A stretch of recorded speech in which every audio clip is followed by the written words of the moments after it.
నమస్తే welcome to 9 TV news bulletin లో ముందుగా హెడ్లైన్స్ చూద్దాం.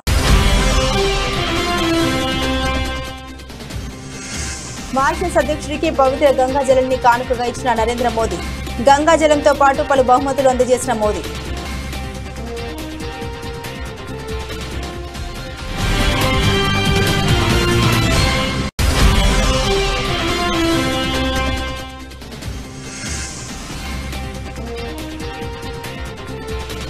ఉక్రెయిన్ రష్యా యుద్ధంలో కీలక పరిణామం. కాల్పుల విరమణకు జెలెన్స్కీ అంగీకారం.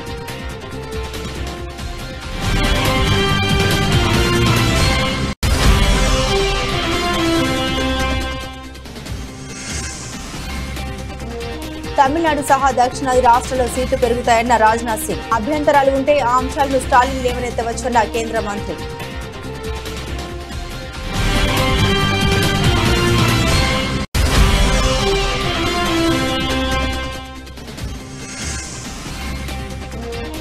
ప్రారంభమైన తెలంగాణ బడ్జెట్ సమావేశాలు. బీఆర్ఎస్ నినాదాల మధ్య గవర్నర్ ప్రసంగం.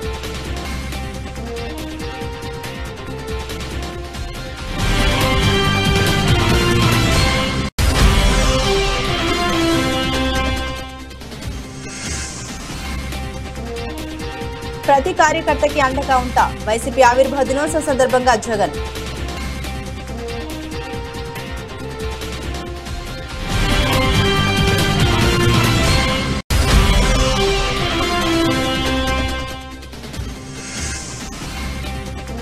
అసెంబ్లీలో గవర్నర్ ప్రసంగంపై విమర్శలు గుప్పించిన బీఆర్ఎస్ ఎమ్మెల్యే కేటీఆర్. గాంధీ భవన్ లో కాంగ్రెస్ నేత ప్రెస్ మీట్ లా ఉందని ఎద్దేవా.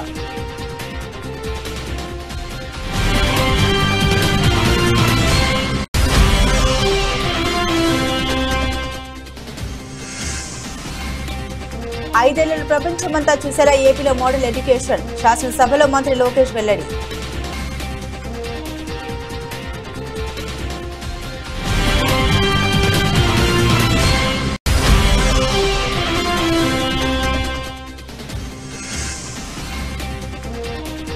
ఇండియాలోని ఈ సౌకర్యాలు మా దేశంలోనూ ఉంటే బాగుండేది. అమెరికన్ యువతి ఇన్స్టా పోస్ట్ వైరల్.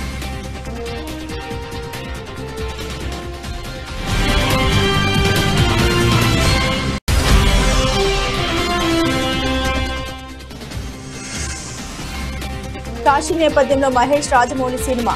టాలీవుడ్ లో ఇంట్రెస్టింగ్ న్యూస్ చక్కర్లు.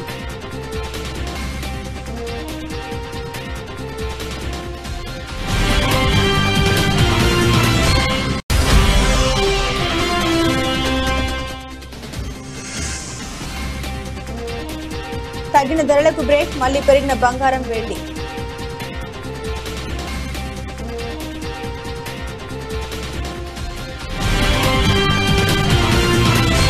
మారిషస్ లో పర్యటిస్తున్న ప్రధాని నరేంద్ర మోదీ ఆ దేశ అధ్యక్షుడు ధరమ్ గోకుల్ కు మహాకుంభమేళా నుండి తీసుకెళ్లిన పవిత్ర జలాన్ని అందించారు. నరేంద్ర మోదీ ఆయనతో భేటీ అయ్యారు. ఈ సందర్భంగా పవిత్ర జలంతో పాటుగా పలు బహుమతుల్ని అందించారు మోదీ. అనంతరం మారిషస్ అధ్యక్షుడు ఇచ్చిన విందులో పాల్గొన్నారు. అంతకుముందు మారిషస్ ప్రధాని నవీన్ రామ్ గోలంతో నరేంద్ర మోదీ భేటీ అయ్యారు.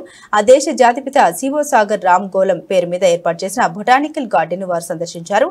ఇరువురు ప్రధానులు గార్డెన్ లో చెరొక మొక్క నాటారు. అమ్మ పేరిట మొక్క నాటినట్లు నరేంద్ర మోదీ ఎక్స్ వేదికగా వెల్లడించారు.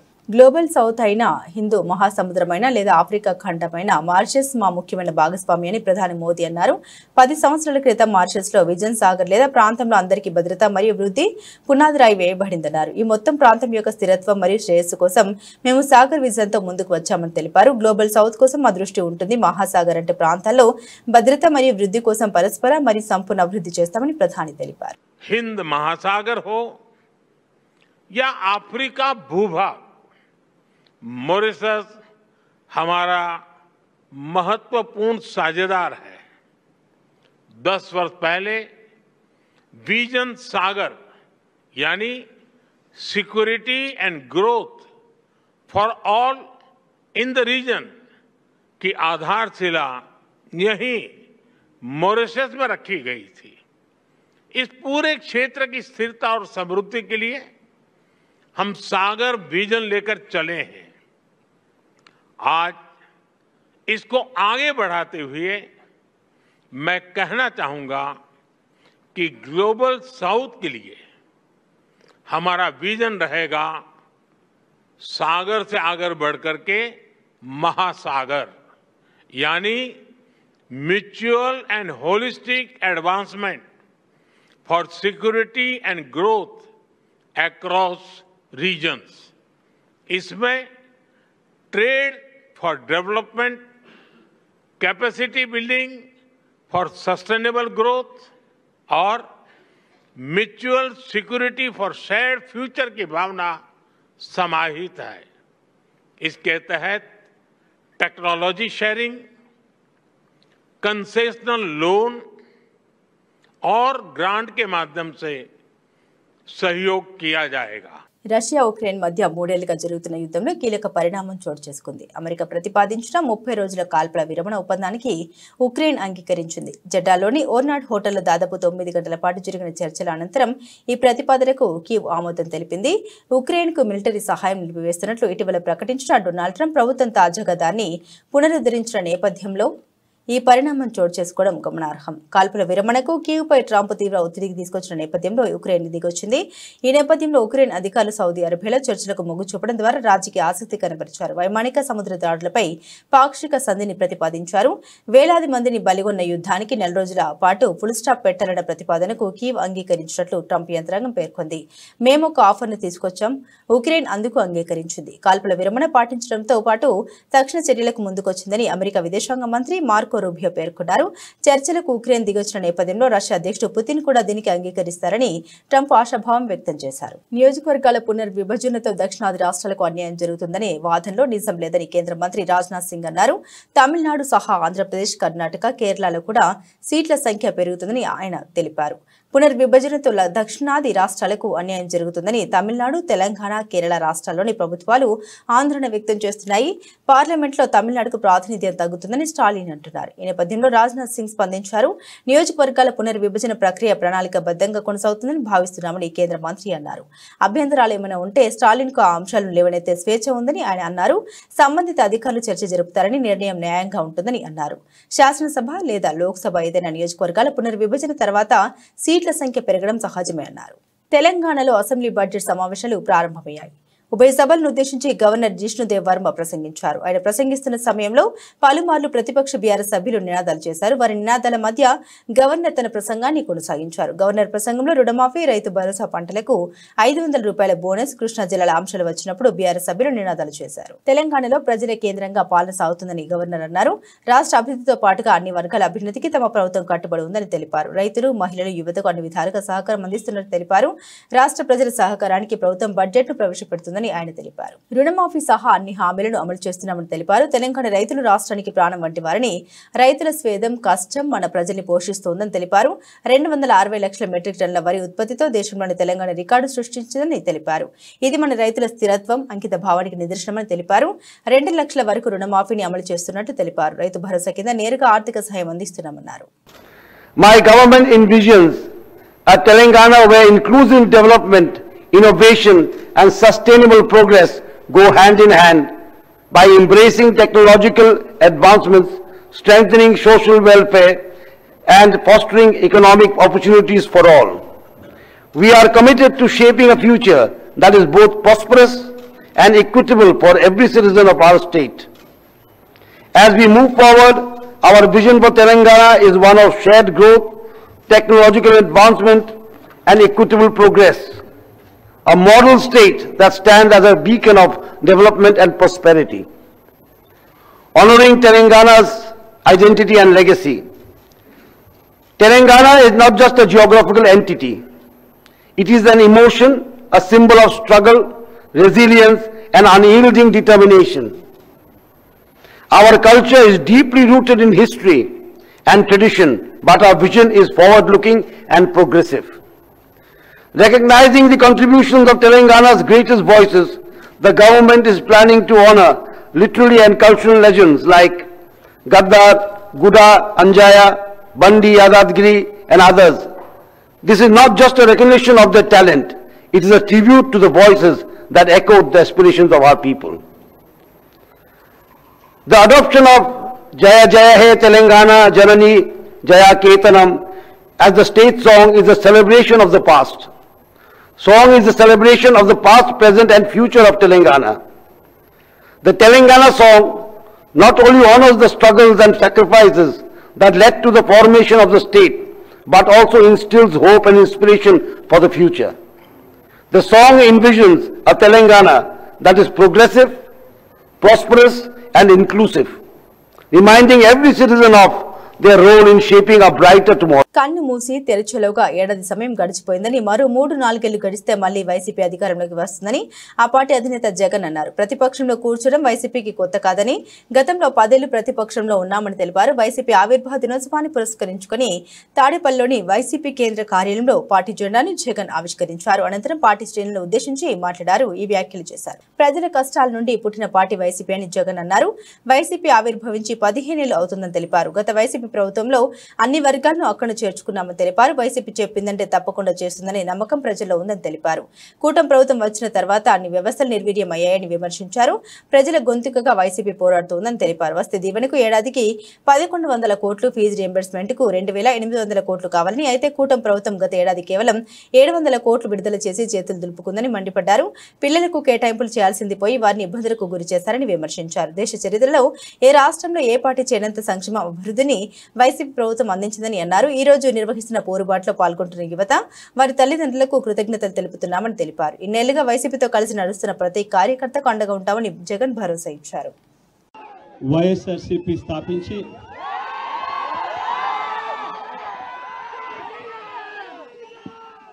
15 సంవత్సరాలు దాదాపుగా ఈ రోజుతో మొదలవుతా ఉంది.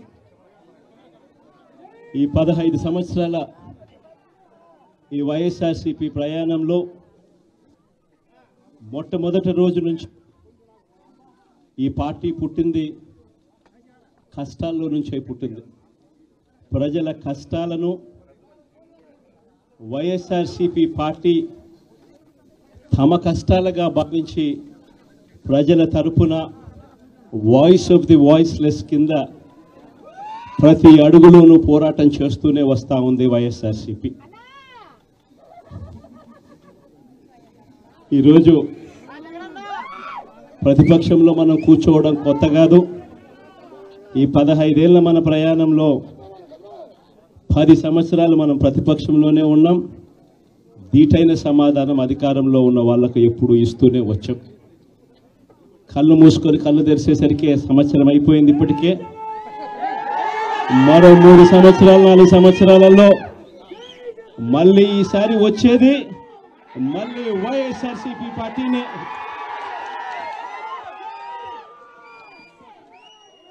ఈరోజు వైఎస్ఆర్సీపీకి సంబంధించిన ప్రతి కార్యకర్త కూడా గ్రామంలో ఉన్న ఏ ఇంటికైనా కూడా వెళ్ళొచ్చు. ఏ పేదవాడింటికైనా కూడా వైఎస్ఆర్సీపీ కార్యకర్త సగర్వంగా తలెత్తుకొని కాలర్ ఎగిరేసుకొని వెళ్ళే పరిస్థితి వైఎస్ఆర్సీపీకి సంబంధించిన కార్యకర్తలకు ప్రతి ఒక్కరికి ఉంది. ఏ ఇంట్లోకి వెళ్ళినా కూడా వైఎస్ఆర్సీపీ కార్యకర్తను చూసినప్పుడు ఆ ఇంట్లో నుంచి వచ్చే ప్రతి అక్క, ప్రతి చెల్లెమ్మ, ప్రతి అన్న, ప్రతి తమ్ముడు, ప్రతి సోదరుడు, ప్రతి రైతన్న, ప్రతి అవ్వ కూడా వైఎస్ఆర్సీపీ కార్యకర్తను చూసినప్పుడు చిక్కటి చిరునవ్వుతోనే పలకరిస్తుంది. కారణం వైఎస్ఆర్సీపీ ఏదైనా కూడా చెప్పిందంటే చేస్తుంది అన్న నమ్మకం ఈరోజు ప్రతి ఇంట్లో కూడా ఉంది. కాబట్టి ఈరోజు అటువంటి పరిస్థితుల మధ్య ఈరోజు యాదృచ్ఛికంగా తెలంగాణలో ప్రస్తుతం ఉన్న పరిస్థితికి చావుడప్పు కొట్టాలని, కానీ పెళ్లిలో డీజే కొట్టినట్లుగా అసెంబ్లీలో వలె గవర్నర్ ప్రసంగం ఉందని బీఆర్ఎస్ వర్కింగ్ ప్రెసిడెంట్ కేటీఆర్ అన్నారు. అసెంబ్లీలో ఉభయ సభలను ఉద్దేశించి గవర్నర్ ప్రసంగించిన అనంతరం సభ వాయిదా పడింది. అనంతరం మీడియా పాయింట్ వద్ద కేటీఆర్ మాట్లాడుతూ రేవంత్ రెడ్డి ప్రభుత్వం ఏదో ఉద్ధరించినట్లుగా గవర్నర్ ప్రసంగం సాగిందని విమర్శించారు. ఈ ప్రసంగం గాంధీ భవన్ లో కాంగ్రెస్ నేతల ప్రెస్ మీట్ లా ఉందని ఎద్దేవా చేశారు. 420 హామీలో ఒక్క హామీ నెరవేర్చుకుంటా లక్షల కోట్ల అప్పు చేసిన రేవంత్ రెడ్డి ప్రభుత్వాన్ని గవర్నర్ మందలిస్తారని భావించామని, కానీ గాంధీ భవన్ లో కార్యకర్త ప్రసంగించారని ఆయన విమర్శించారు. ఒక్క కొత్త ప్రాజెక్టుకు ఇటుక కూడా ఈ ప్రభుత్వం పెట్టలేదని ఆయన అన్నారు. ఢిల్లీకి మూటలు పంపడానికి రేవంత్ రెడ్డి ప్రభుత్వం ఉందని విమర్శించారు. దావోస్ ద్వారా 1,72,000 కోట్ల రూపాయల పెట్టుబడులు వచ్చాయని డబ్బా కొట్టారని, కానీ తాము తీసుకొచ్చిన కంపెనీలు ఈ రోజు ఇతర రాష్ట్రాలకు తరలిపోయాయని తెలిపారు. రాష్ట్ర గవర్నర్ గారి ప్రసంగంలో ఈరోజు ప్రభుత్వం ఏదైనా కొత్త విషయాలు చెప్తుందేమో, లేదా రాబోయే బడ్జెట్ లో ప్రజలకు ఇచ్చిన 420 హామీలు 420 హామీలు ఏవైతే ఉన్నాయో ఈ ప్రభుత్వం మరి ఆ 420 హామీలు 6 గ్యారంటీల గురించి ఏమైనా కొత్త విషయాలు చెబుతారేమో లేదా గత 15 నెలల పేలవమైన అట్టర్ ఫ్లాప్ పరిపాలన ఏదైతే ఉందో దాని గురించి ఏమైనా ప్రాయశ్చిత్తం చేసుకునే విధంగా ప్రసంగం ఉంటుందేమో గవర్నర్ గారిదని చెప్పి మేమందరం కూడా భావించినాం, ఆశించినాం. కానీ ఇది గవర్నర్ గారి ప్రసంగం లాగా లేదు. ఒక మాటలో చెప్పాలంటే గాంధీ భవన్ లో కాంగ్రెస్ కార్యకర్తల ప్రెస్ మీట్ లాగా ఉంది తప్ప గవర్నర్ గారి ప్రసంగం లాగా మాత్రం లేదు. పాపం పెద్ద ఆయన గవర్నర్ గారి నోటెంబడ కూడా చాలా అబద్ధాలు, 1 కాదు 2 కాదు, ఎన్నో అబద్ధాలు, ఎన్నో అర్ధసత్యాలు, ఎన్నో అసత్యాలు కూడా పాపం వారి నోటెంబడ కూడా పలకాల్సి రావడం మేము కూడా బాధపడతా ఉన్నాం. కాంగ్రెస్ సర్కారు యొక్క ఘోర వైఫల్యం వల్ల ఈరోజు రాష్ట్రంలో రైతాంగం ఆందోళనలో ఉంది. ఎక్కడికక్కడ పంటలు ఎండిపోతున్నాయి. రైతులు ఇప్పటికే 480 పైచిలకు మంది రైతులు ఆత్మహత్య చేసుకున్నారు. వాళ్ళకు ఉపశమనాన్ని ఇచ్చే మాట, వాళ్ళకు భరోసానిచ్చే ఒక్క మాటనన్నా గవర్నర్ నోటెంబడి వస్తుందేమో.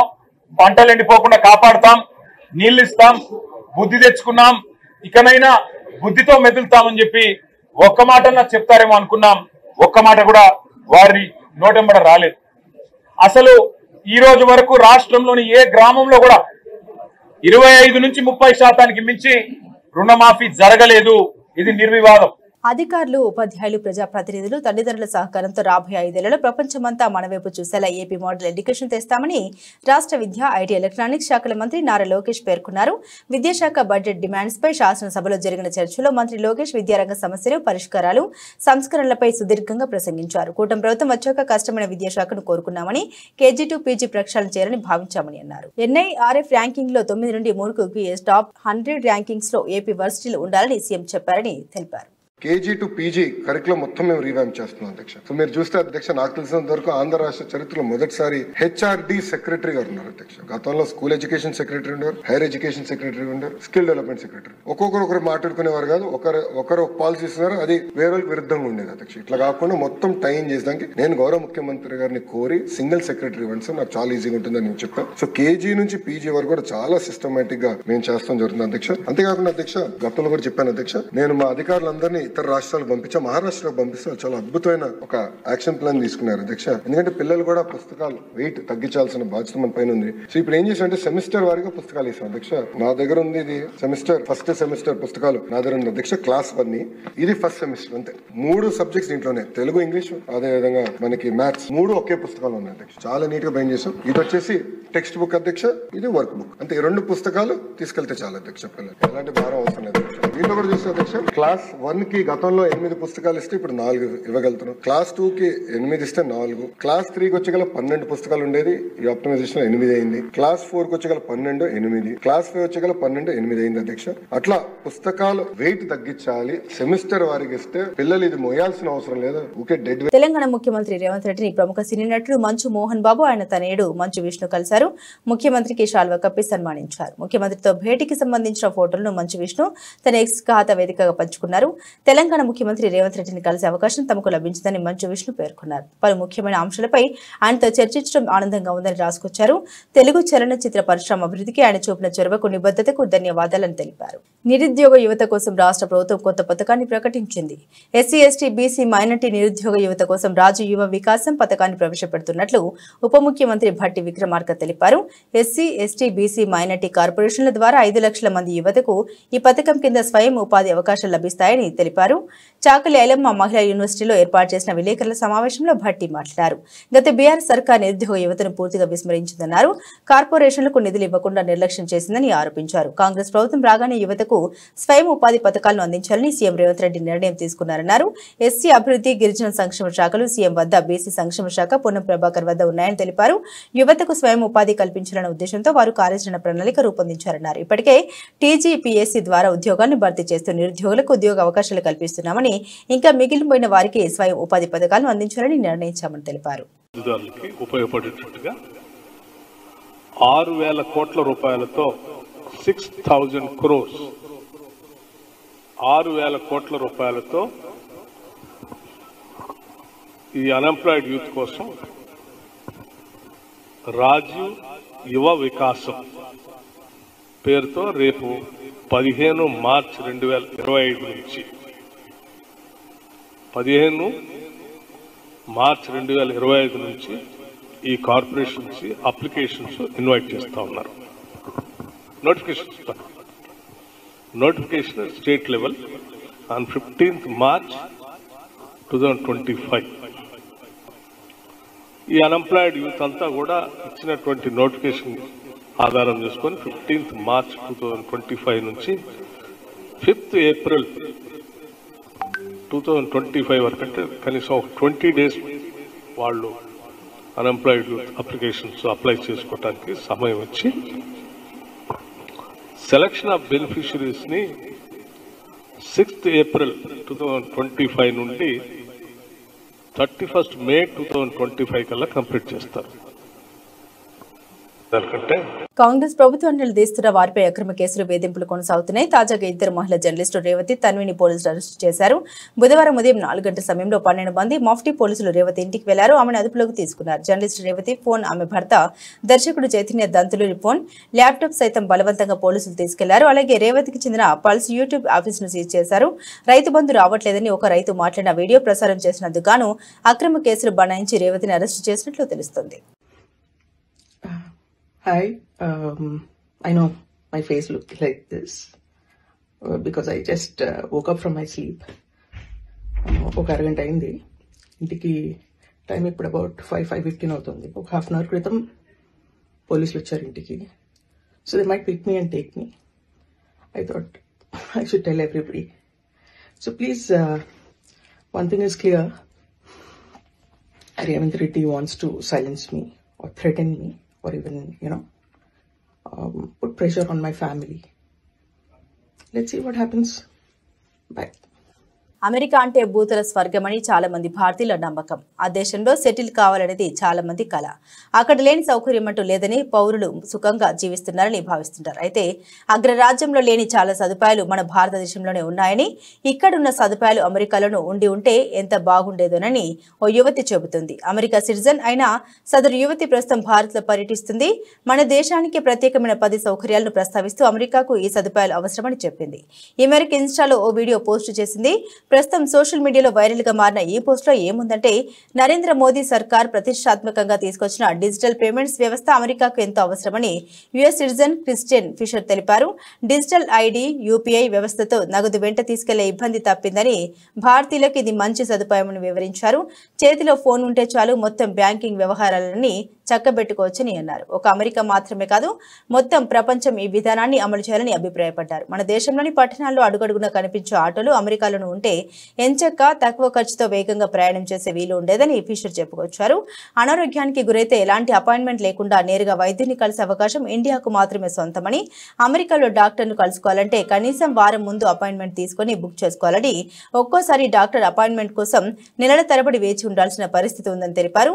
ముందస్తు అపాయింట్మెంట్ లేకుండా వైద్యుని కలవడం దాదాపుగా అసాధ్యమని చెప్పుకొచ్చారు. Here are some things that India does that I wish we had in America. Everything seems to be digital, from IDs like Aadhaar card, PAN card, and birth certificate to things like UPI and payments. It's all online and it's super convenient. Using things like autos and rickshaws are a really cheap, quick, easy, and convenient way to get around. Also, the availability of doctors and medicine with no appointments needed and no prescription needed for medicines. At least in Delhi, the government offers free waste removal service. In America, we had to pay for that. It's really easy and affordable to hire help and skilled laborers in India, whereas in America, people don't do it. It's just far too expensive. Vegetarian options is another one. In India, at least half the menu at a restaurant will be vegetarian, whereas in America, there's maybe one option on the menu. Mahesh Babu కథానాయకుడిగా రాజమౌళి దర్శకత్వంలో రూపొందుతున్న jungle adventurous action entertainer నిర్మాణం నుండి ప్రేక్షకుల్లో ఆసక్తిని రేకెత్తిస్తుంది. Larger than life కథాంశాలతో వెండితెరపై magic చేస్తుంటారు రాజమౌళి. ఈ నేపథ్యంలో ఈ సినిమా కథ ఏమిటన్నది అందరితో ఆసక్తిని పెంచుతుంది. అమెజాన్ అడవుల నేపథ్యంలో ట్రెజర్ హంట్ కథాంశం ఇదని గతంలో వార్తలొచ్చాయి. తాజా సమాచారం ప్రకారం ఈ కథలో కాశీ నేపథ్యం కీలకంగా ఉంటుందని తెలిసింది. భారతీయ పురాణాలతో సంబంధం కలిగిన అడ్వెంచరస్ జర్నీగా రాజమౌళి ఈ చిత్రాన్ని తెరకెక్కిస్తూ ఉన్నారని సమాచారం. హనుమంతుడి స్ఫూర్తితో కథానాయకుడి పాత్రను తీర్చిదిద్దారు తీర్చిదిద్దారని ప్రచారం జరుగుతుంది. కాశీ నేపథ్య సన్నివేశాల కోసం హైదరాబాద్ లో కాశీ పట్టణాన్ని తలపించేలా సెట్స్ నిర్మాణం జరుగుతుందని తెలుస్తుంది. మైథాలజీ హిస్టరీలతో కూడిన అడ్వెంచరస్ థ్రిల్లర్ గా రాజమౌళి ఈ సినిమాను తీర్చిదిద్దుతున్నారని చెబుతున్నారు. ప్రస్తుతం ఒడిశాలోని కోరాపుట్ పర్వత పంక్తుల్లో ఈ సినిమా షూటింగ్ జరుగుతుంది. దుర్గా ఆర్ట్స్ పతాకంపై కేఎల్ నారాయణ తెరకెక్కిస్తున్న ఈ చిత్రానికి గరుడ అనే టైటిల్ ప్రచారంలో ఉంది. టీమిండియా లెజెండ్ మహేంద్ర సింగ్ ధోని ఏం చేసిన క్షణాల్లో వైరల్ అయిపోతుంది. ఎప్పుడో గానీ బయట కనిపించని మహి ఒకవేళ పబ్లిక్ స్పేస్ లోకి వస్తే మాత్రం వైరల్ అయిపోతారు. అతడు ఏం మాట్లాడినా ఏం చేసినా ఇట్టే ట్రెండ్ అయిపోతుంది. ఇంటర్నేషనల్ క్రికెట్ కు గుడ్ బై చెప్పి చాలా కాలమైన ఐపీఎల్ లో ఆడుతూ యాడ్స్ చేస్తూ సేవ కార్యక్రమాల భాగమవుతూ తన క్రేజ్ ను మరింత పెంచుకుంటూ పోతున్నాడు ధోని. అలాంటి తాజాగా మా డ్యాన్స్ తో పిచ్చెక్కించాడు. పించ్ హిట్టర్ రిషబ్ పంత్ సోదరి సాక్షి వివాహం గ్రాండ్ గా జరిగింది. ముస్సోరిలో ఘనంగా జరిగిన ఈ పెళ్లి వేడుకలో పలువురు భారత క్రికెటర్లు సందడి చేశారు. అయితే ధోని సురేష్ రైనా స్పెషల్ అట్రాక్షన్ గా నిలిచారు. పంత్తో కలిసి మా స్టెప్స్ వేస్తూ అలరించారు. మహి అయితే చిన్న పిల్లాళ్ళ మారిపోయారు. హుషారుగా డాన్స్ చేస్తూ విజిల్స్ తో కాకపుట్టించారు. పంత్ రైనా ధోని ఎగురుతూ ఒకరి భుజాల మీద మరొకరి చేతులు వేసుకుని మా స్టెప్స్ వేస్తూ హల్చల్ చేశారు. మహితో పాటు రైనా కూడా ఇళ్లలు వేస్తూ రచ్చరచ్చ చేశారు. ఆ తర్వాత ఫ్యామిలీ ఫోటోస్ దిగారు. దీనికి సంబంధించిన వీడియోలు ఫోటోలు సోషల్ మీడియా తెగ వైరల్ అవుతున్నాయి. ఇవి చూసిన నెటిజన్స్ వాటి ఎనర్జీ వాటి డ్యాన్స్ అదరగొట్టారు భయ్యా అని కామెంట్స్ చేస్తున్నారు. దేశంలో బంగారం వెండి ధరలు ప్రతిరోజు కూడా మారుతుంటాయి. ప్రధానంగా అంతర్జాతీయ మార్కెట్లో పరిస్థితులు దేశీయ డిమాండ్ సరఫరా వంటి అనేక కారణాలతో వీటి ధరలు మారుతాయి. బంగారం వెండి డిమాండ్ పెరిగితే ధరలు కూడా పెరుగుతాయి. అలాగే వీటి సరఫరా తగ్గితే ధరలు పెరిగే అవకాశం ఉంటుంది. ఈ క్రమంలో గుడ్ రిటర్న్స్ వెబ్సైట్ ప్రకారం ప్రస్తుతం 2025 మార్చి 12 బంగారం ధరలు స్వల్పంగా పెరిగాయి. ఈ నేపథ్యంలో హైదరాబాద్, విజయవాడ, విశాఖపట్నంలో 24 క్యారెట్ల బంగారం ధర 10 గ్రాములకు గాను 87,480కు చేరుకోగా 22 క్యారెట్ల బంగారం ధర 80,190 రూపాయలుగా ఉంది. ఇదే సమయంలో ఢిల్లీలో 22 క్యారెట్ల బంగారం 10 గ్రాముల ధర 80,340కి చేరగా 24 క్యారెట్ల గోల్డ్ రేటు 87,360కి చేరుకుంది. వెండి ధర ప్రస్తుతం హైదరాబాద్ లో కేజీకి 1,06,900 రూపాయలుగా ఉంది. బులెటిన్ ముగించే ముందు హెడ్లైన్స్ మరోసారి.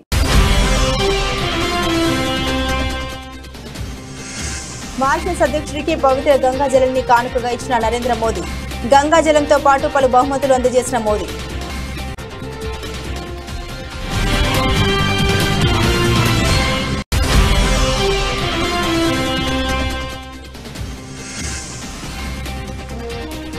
ఇండియాలోని ఈ సౌకర్యాలు మా దేశంలోనూ ఉంటే బాగుండేది. అమెరికన్ యువతి ఇన్స్టా పోస్ట్ వైరల్.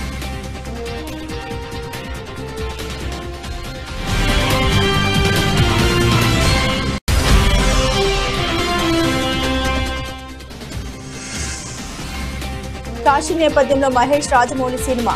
టాలీవుడ్ లో ఇంట్రెస్టింగ్ న్యూస్ చక్కర్లు.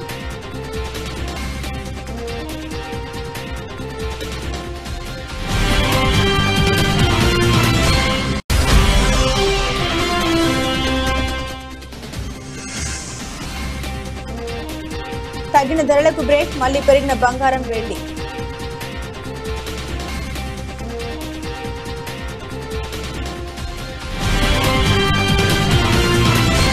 ఇవి బులెటిన్లోని విశేషాలు. తిరిగి మరో బులెటిన్తో మళ్ళీ కలుసుకుందాం. అంతవరకు సెలవు. నమస్కారం.